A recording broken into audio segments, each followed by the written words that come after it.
আমার সত্যি জানতে ইচ্ছে করছে আজকে আপনি এই ঘটনার পরে কি বলবেন? কোন অধিকারে ভারত নিজের জমিতে সে কাঁটাতার দিচ্ছে, নাকি বেড়া দেবে, না পাঁচিল তুলবে, সে নিজের জমিতে দিচ্ছে, সেখানে বাংলাদেশের বর্ডার গার্ড তারা এসে বাধা দিতে এসেছিল কেন? মানে কিসের উস্কানি এটা? পায়ে পা দিয়ে ঝগড়া করার উস্কানি? একটা যুদ্ধ করানোর জন্য একটা সুরসুরি দেওয়া? ভারত তো যুদ্ধ করতে চাইছে না, কোনোভাবে কোনো পদক্ষেপ নিচ্ছে না। এটা কি ধরনের ব্যবহার হলো? এটা কি ধরনের পদক্ষেপ? কি বলবেন আপনি এটাকে?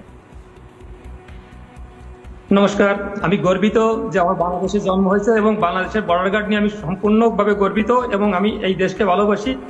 এই দেশের জন্ম আমার শত জন্মের কর্মের ফলে হয়েছে। কারণ বাংলাদেশের মতো একটা শক্তিশালী জন্মগ্রহণ করা একটা ভাগ্যের ব্যাপার, ভারতের মতো একটা দুর্বল দেশে জন্মগ্রহণ করা অন্য ব্যাপার।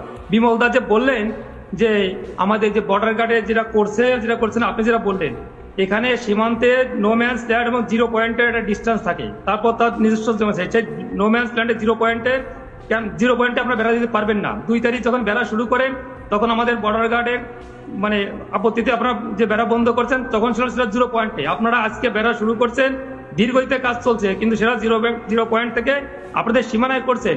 আপনাদের সীমানায় বেড়া দেবেন না, পুকুর কাটবেন না, গাছ লাগাবেন, এতে বাংলাদেশে কিছু আসে যায় না।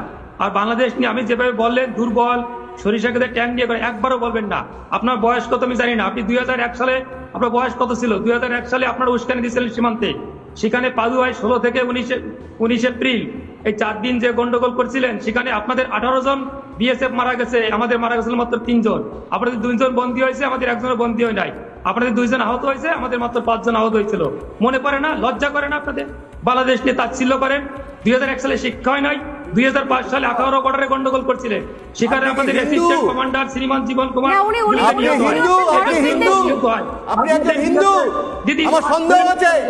আপনি নাম বাড়িয়ে বসেছেন। বাংলাদেশকে কত বড় আমরা কি নাই?